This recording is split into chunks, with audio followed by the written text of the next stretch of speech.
अशोक यादव, प्रदेश महासचिव एवं प्रगतिशील समाजवादी पार्टी का। ये बताइए, लॉकडाउन के दौरान जो मजदूर पलायन कर रहे हैं, कुछ दिक्कतों का सामना हो रहा है, उसके लिए क्या आप सरकार से क्या मांग करते हैं? देखिए, ये सरकार की तो शुरू से ही बहुत घोर लापरवाही रही है, और खास करके मजदूरों के लिए। जो मजदूर जहाँ पर फंसा हुआ था, ठीक तो ये रहता है कि जो जहाँ की स्थानीय सरकारें थीं, जिस प्रदेश में जहाँ मजदूर रुके हुए थे, उन मजदूरों की खाने की व्यवस्था वहाँ की अगर सरकार करती थी तो शायद मजदूर पलायन करने के लिए मजबूर नहीं होता। मजदूर वहाँ से पलायन क्यों किया? तब किया कि वहाँ उसको खाने को नहीं मिला, काम मिला नहीं। लॉकडाउन शुरू हो गया तो काम नहीं मिला, और मजदूर के पास इतना, हिंदुस्तान में 40% ऐसी आबादी है जो डेली मजदूरी करती है और सुबह जाती है, शाम को कमा के आती है, तब खाती है। तो जिसको काम छिन गया, जिसके पास काम नहीं है, तो ये नैतिक जिम्मेदारी सरकारों की थी, और केंद्र सरकार को इस पे अमल करना चाहिए। पूरे देश की सरकारों, प्रदेश की सरकारों को ये निर्देश देना चाहिए था कि जो जहाँ सरकार मजदूर फंसा हुआ है, उनके खाने की और उसकी प्रॉपर व्यवस्था की जाए, तो शायद ये मजदूर इस तरह से पलायन ना करते। और अगर पलायन करने की बात भी आ रही थी तो सरकार को उसकी प्रॉपर व्यवस्था करनी चाहिए थी। अगर सरकार उनको उनके गंतव्य तक पहुँचाने में, उनके गृह जनपद तक पहुँचाने में व्यवस्थाएं दे देती, तो जो ये हश्र हुआ है, जो 14 मजदूर ट्रेन से कट के मर गए हैं, बेचारे ट्रेन के किनारे पैदल चलते आ रहे थे, 1200 1400 किलोमीटर पैदल चल के अपने अपने घर को पहुंच रहे हैं। यहाँ तक हुआ है कि मजदूर 1400 किलोमीटर 1200 किलोमीटर चल के अपने घर पहुंचा है, और पहुंचते ही दूसरे दिन खत्म भी हो गए। ये भी घटनाएं हुई हैं। तो ये सरकार की घोर लापरवाही रही है। सरकार को इस पर प्रॉपर अमल करना चाहिए था, और सरकार की व्यवस्था न करने के कारण ये सरकारों का जो मजदूरों का जो हाल हो रहा है पूरे देश में, ये घोर निंदनीय है। और इसका प्रमाण आज ही देखने को भी मिला है। आज गुजरात के अहमदाबाद में हजारों नहीं लाखों मजदूर सड़कों पर उमड़ा है, और कहा है कि या तो राशन दो, नहीं गोली मार दो। इससे और दयनीय स्थिति देश की क्या हो सकती है? मैं पूछना चाहता हूँ यहाँ इस अंधभक्तों से, जो रोज ताली बजाते और थाली बजा के कोरोना भगाने की बात कर रहे हैं, उन गरीबों को क्या होगा, उन मजदूरों का क्या होगा, इस पर कोई बात नहीं कर रहा है। इस पर सरकार को विचार करना चाहिए, इस पर अमल करना चाहिए। अभी लेबर एक्ट में कुछ संशोधन किया गया है, क्या ये उचित है इस समय? ये अब आप बुद्धिजीवी लोग हैं, आप मीडिया से जुड़े हुए हैं, आप पूरे प्रदेश में लोगों से मिलते हैं, बात करते हैं। जो मजदूर अभी तक की व्यवस्था थी कि जब लेबर एक्ट था कि मजदूर के साथ कोई घटना घट जाती थी तो वो लेबर कोर्ट में भी चला जाता था, अपनी बात कर रहे था, देर सवेर उसकी बात को सुना जाता था, उसको कहीं ना कहीं थोड़ा बहुत न्याय मिल जाता था। या जैसे चाइल्ड लेबर की बात कर रहे हैं, ये लेबर एक्ट जब से इतना मजबूत आया चाइल्ड एक्ट के ऊपर, तब से लोग जो चाइल्ड जो मजदूर थे उनको लोग रखने के लिए अलग हो गए थे, उनको नहीं रख रहे थे, और उससे एक जागरूकता भी आई थी मजदूरों के अंदर कि उनके जो बच्चे थे वो अब कुछ अपने को पढ़ाई लिखाई की तरफ अपने को मोड़ लिए थे। क्योंकि मजदूरी कर नहीं सकते थे, घर पे बैठ नहीं सकते, तो कम से कम उनका एक रास्ता ये मिला था कि वो कहीं से कहीं तो जागरूक होते। अब लेबर एक्ट को खत्म करके मजदूरों के साथ वो घोर निंदनीय कृत्य किया है सरकार। अब क्या है, लेबर एक्ट विभाग की भी जरूरत क्या है? जब लेबर एक्ट ही 3 साल के लिए आपने खत्म कर दिया, तो श्रम विभाग की क्या जरूरत है? श्रम विभाग को भी किसी विभाग में मर्ज कर देना चाहिए। तमाम बोर्ड बनाए हुए हैं, संनिर्माण बोर्ड बना हुआ है, जहाँ पर पूरे देश में सभी प्रदेशों में और केंद्र में भी संनिर्माण बोर्ड बना हुआ है, जिसमें लेबर वेलफेयर के लिए फंडिंग जो डेवलपमेंट होता है उससे फंडिंग आती है।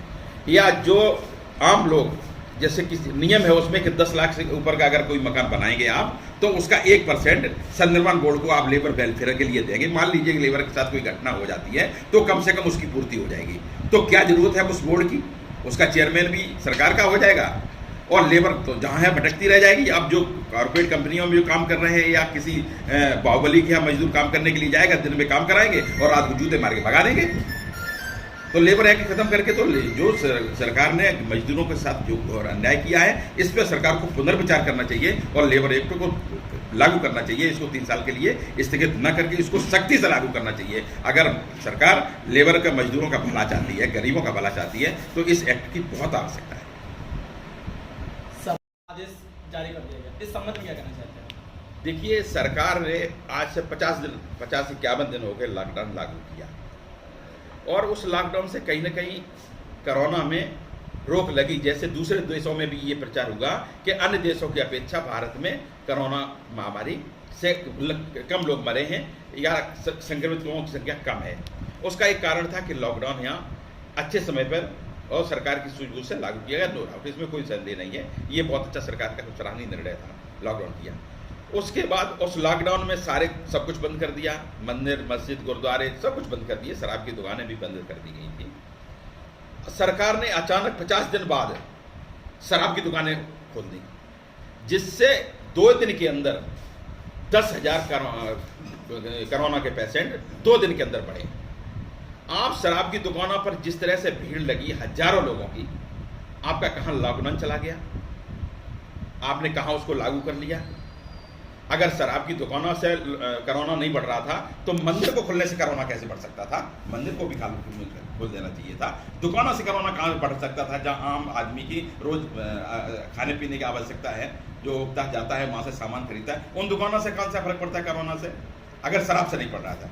मैं पूछना चाहता हूं, आप इस चैनल के माध्यम से, मीडिया के माध्यम से मैं हिंदुस्तान के प्राइम मिनिस्टर जी से पूछना चाहता हूं कि जब वो गुजरात के मुख्यमंत्री थे और गुजरात में सभी लोगों को मालूम है लगातार शराब बंद है, वहाँ पर शराब की बिक्री नहीं है, और वही हमारे जो गुजरात के मुख्यमंत्री थे माननीय प्रधानमंत्री जी आज हिंदुस्तान के प्रधानमंत्री हैं, मैं तो उनसे ये मांग करता था कि पूरे देश में शराबबंदी कर दी जाए।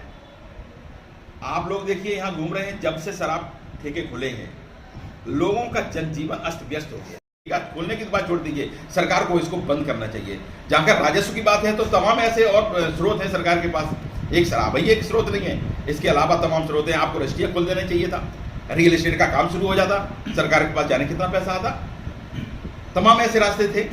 अगर पैसा सरकार के पास नहीं था और सरकार के पास पैसा, तो तमाम कॉर्पोरेट कंपनियों ने पूरे प्रदेश में पूरे देश के कर्मचारियों ने अधिकारियों ने अपने वेतन से कटवा के पैसा दे दिया। उस पैसे को तो अभी तक कोरोना के रूप में खर्च नहीं किया गया। बताइए कहीं अथेंटिक उसको किया गया हो, कहीं किसी को उससे सहायता मिली हो? चाहे मजदूरों को बात ले लीजिए, मैं उत्तर प्रदेश की बात कर रहा हूँ। उत्तर प्रदेश में 34.5 लाख पंजीकृत मजदूर हैं जो संदर्भ बोर्ड में पंजीकृत हैं। सरकार कह रही है कि हमारे पास 19.5 लाख मजदूर पंजीकृत हैं। वो उनको पंजीकृत सरकार मान रही है जिनका रजिस्ट्रेशन अपडेट है। 34.5 लाख मजदूर ऐसे हैं जिनका रजिस्ट्रेशन तो है लेकिन रिन्यूअल नहीं है। अगर रिन्यूअल नहीं है तो ये सरकार की नैतिक जिम्मेदारी है कि उसको रिन्यूअल कर दे। दूसरी बात, ये संक्रमण जो आया है, जो कोरोना का संक्रमण है, महामारी है, इसमें लोग खाने के लिए मोहताज हैं, भुखमरी से लोग मर रहे हैं। संनिर्माण उत्तर प्रदेश संनिर्माण बोर्ड के पास में 5300 करोड़ रुपया है फंड में। तो पहले तो आपको ये सोचना चाहिए था कि वो मजदूर जिसका डाटा आपके पास में है, सब कुछ है, रिन्यूअल नहीं है ना। आज ये देखने की जरूरत नहीं कि और रिन्यूअल है कि नहीं है, आज सबको खाने की जरूरत है। सरकार को उस पर विचार करना चाहिए, उस पर काम करना चाहिए। उस पर काम न करके तमाम उल्टी सीधी बातों पे बयान दे देना जिसका कोई धरातल से मतलब नहीं है, कोई जनता से मतलब नहीं है। शराब की दुकान खुलवा देंगे, पूरे जो 50 दिन का लॉकडाउन था, जिसका जो लाभ मिला था वो 2 दिन के अंदर खत्म कर दिया। उसका कोई मतलब नहीं रहा लॉकडाउन का। इसलिए सरकार के लोगों को चाहिए कि सरकार तुरंत शराबबंदी करे, पहले तो ठेका बंद कर दे और पूरे देश में शराब बंद हो जानी चाहिए। अगर जनजीवन को सही चाहते हैं तो वैमनस्यता न बढ़े, दुश्मनियां न बढ़े। शराब तो दुश्मनियां बढ़ा रही है। शराब पी के लोग रोड पे घूमते हैं, गाली देते हैं, गाली गलौज करते हैं, एक दूसरे से मारपीट होती है, तमाम घटनाएं ऐसी हो गई, एक्सीडेंट हो गए। अभी तक 50 दिन तक कोई एक्सीडेंट नहीं थे। जब से शराब की दुकान खुल गई है तब से तमाम एक्सीडेंट की घटनाएं हो गई हैं, तमाम लोग मर गए उससे। तो ये सरकार को इस पर विचार करना चाहिए और शराब को तुरंत बंद कर देना चाहिए। लॉकडाउन के नियम के पालन के लिए कुछ कहना चाहते लॉकडाउन के नियम के पालन के लिए कुछ कहना चाहते हैं? जनता के लिए कुछ कहना चाहते हैं? जनता से नहीं, जनता ने तो लॉकडाउन का पूरी तरह से समर्थन किया। भाई इससे बड़ा और समर्थन ही क्या बात करते हैं कि देश के प्रधानमंत्री कहते ताली बजाओ, पूरे देश की जनता खड़ी हो जाती, ताली बजाने लगती है।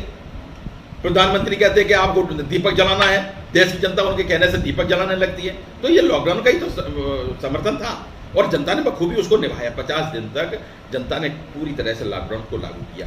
लॉकडाउन को तोड़ने का काम किया है तो सरकार ने किया है।